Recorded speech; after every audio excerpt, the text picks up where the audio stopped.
今年8月的游戏圈最大的惊喜来了，谁能想到刚靠着黑神话悟空站稳全球3A 舞台的游戏科学，居然悄咪咪甩出了王炸新作。就在大家还在回味悟空的热血，坐等续作的时候，黑神话钟馗15分钟完整实机演示直接空降上线，短短10分钟突遍全网热搜，海内外玩家集体狂欢。说实话，小编反复看了3遍，越看越感慨，国产游戏真的再也不是从前只会套模板堆特效的样子了。大家好，欢迎来到星球热点，国际大事从不缺席，舆论场中抽丝剥茧，聚焦独家中国资讯，点赞订阅加小铃铛，带你用不一样的视角读懂中国故事。今年8月，整个科技、创投、游戏圈的焦点都集中在鼎鼎大名的杭州六小龙身上，一众本土硬核企业密集发力，轮番刷屏。8月7日，DeepSeek 牵手宇树科技达成战略合作 ，AI 大模型和机器人产业正式落地实质合作。8月19日，宇树科技成功登陆科创板，市值一度冲破4449亿，热度居高不下。谁都没料到，仅仅隔了一天，8月20日上午10点。同为杭州六小龙成员的游戏科学直接接过热度接力棒，准时放出重磅大招黑神话钟馗首支15分钟完整实机演示，这也是继去年先导预告之后，官方第一次完整公开主角实战画面、剧情片段和场景细节。视频上线后的热度真的肉眼可见的疯狂，发布短短10分钟，直接冲上 B 站热搜高位，直播间同时在线人数硬生生冲到10万人。截至当天下午3点半，单 B 站一个平台的播放量就突破360万，弹幕密密麻麻刷屏，清一色都是终于等到质感绝了，年度最强期待。试问现在还有哪款国产新作能有这样的全民关注度？不光普通玩家彻底沸腾，圈内大佬专业 UP 主也是清一色好评。知名游戏 UP 主芒果冰 OL 看完直接给出超高评价，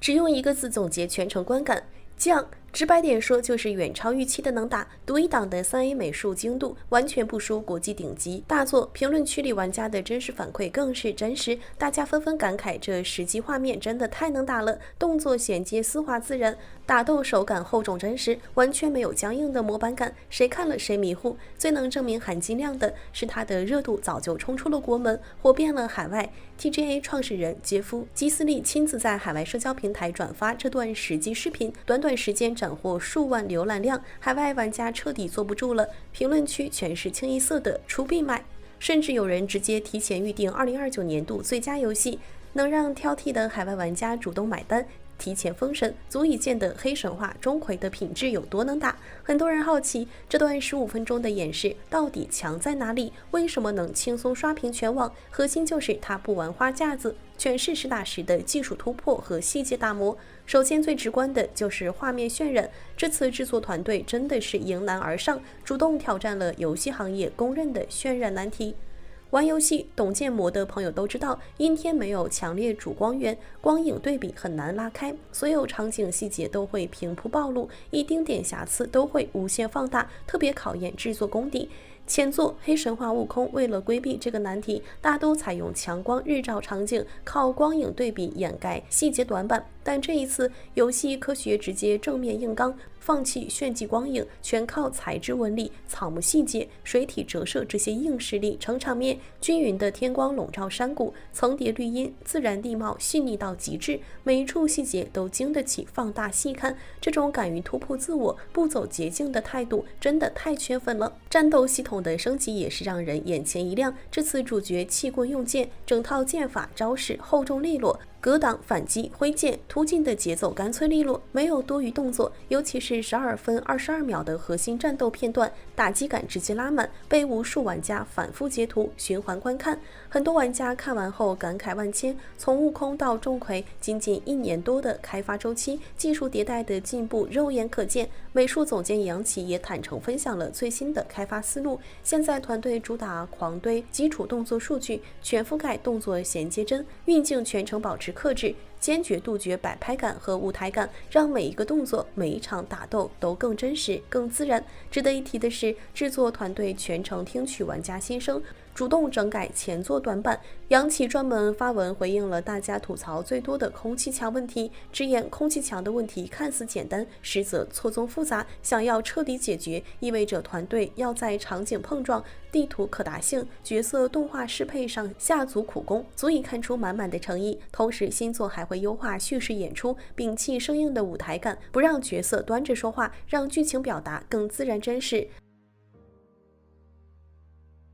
众所周知，钟馗是咱们中国民间道教正统俗神，千百年来主打打鬼驱邪、镇宅伏魔，是深入人心的正义天师形象。传统古籍、古画里的钟馗大多是样貌威严、虬须怒目、体态魁梧，常常骑虎执剑、带队斩鬼，气场十足。而游戏科学这次大胆创新，跳出了千年固有的模板，选择从少年钟馗的视觉切入，讲述他未成神明、身处人间的成长故事。相当于补全了传统神话里空白的前传，这个改编思路真的又大胆又惊艳，而且游戏的核心设定全部有据可依，绝非凭空杜撰。官方明确提到，游戏里经典的钟馗骑虎形象灵感直接源自明代传世古画《钟馗骑虎图》，严格贴合古典美学，不是现代流水线审美。作为黑神话系列第2部正统作品，去年8月20日正式立项，目前还处于早期开发阶段。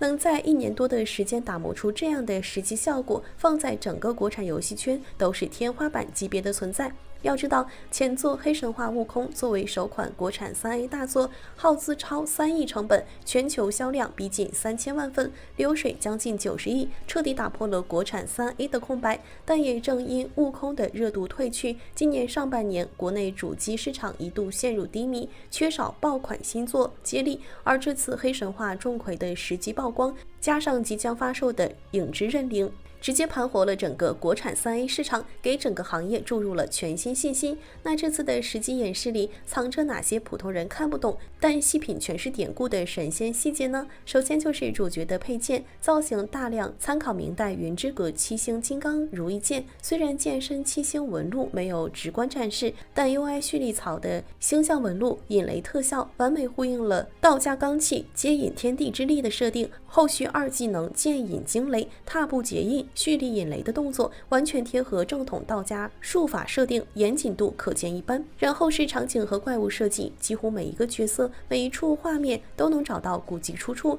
开篇小屋登场的人头龟身妖怪，原型就是《酉阳杂局》里记载的在子，书中明确描述其鳖首人身。惑人视听和游戏造型完全对应，后期出现的树妖山妹取材自《宣示志》的古典记载，古书中的山林精怪形象被完美复刻，还有玩家热议的蚌壳妖、蓝面夜叉，对照子不语的方蚌敏珠记载，剑水、蚌壳、夜叉的设定一一匹配，没有半点凭空捏造。最用心的还要数民俗元素的还原。画面里提着灯笼开路的小鬼，不是随便设计的小怪，正是传统民俗明代古画《钟馗夜游图》里记载的钟馗座下5小鬼之一。这5个小鬼各司其职，分别负责提灯、持印、撑伞、牵马、捧葫芦，专门辅佐钟馗斩妖除魔。游戏精准还原了提灯小鬼的形象，寓意阴司威势，镇压邪祟。还有超多彩蛋级细节，越扒越惊艳。画面里吹箫、弹奏古琴的骷髅小妖，造型融合了宋代《中山出游图》和元代《钟馗与月出游图》的经典骷髅月妖设定。古画里的擂鼓奏乐场景被完美复刻，水系巨兽参考《山海经》龙鱼原型，状如鲤鱼，身带尖刺，完美还原上古异兽形态。还有扎堆出现的金箍小人、双目长掌的怪人，分别对应《山海经》军人记载和《封神演义》杨任的经典典故，熟悉神话的玩家一眼就能看懂其中的门道。最让人惊喜的是结尾的剑圣彩蛋，双手执剑御剑入云的白衣剑客，原型正是唐代3绝之一的裴民。史料里裴民剑舞如飞，长剑入云，电光四射，曾凭一剑舞激发武道子作画灵感，成就千古名画。这段典故被制作团队巧妙融入游戏，属实是意外之喜。除此之外 ，UI 界面、技能特效全是道家正统元素，左下角葫芦纹样搭配八卦卦象，一技能对应道家阳物真火。玉蝉真水秘符，八芒纹路对应星象天象，技能符文采用道教云纹篆书，每一个符号、每一道特效都有传统文化依据，不是随便堆砌的花哨特效。可以说，黑神话钟馗最厉害的地方，从来不只是画面和技术，而是把中式神话、民俗、古籍、古画的精髓，一点点揉进游戏的每一处细节里。它不只是一款3A 游戏，更是一场沉浸式的中式传统文化科普。相比于市面上只会堆砌仙侠模板、套用古风外壳的游戏，黑神话系列是真正读懂了中式美学，吃透了传统文化，既有顶级的技术支撑，又有深厚的文化内核，这也是它能征服海内外玩家的核心原因。好了，今天的内容到这里就结束了。如果你喜欢小编的影片，还请大家多多点赞转发，让更多的人一起见证中国进步。关注我的频道，这样既能回顾往期视频，又不会错过之后的精彩内容。那我们下期节目不见不散。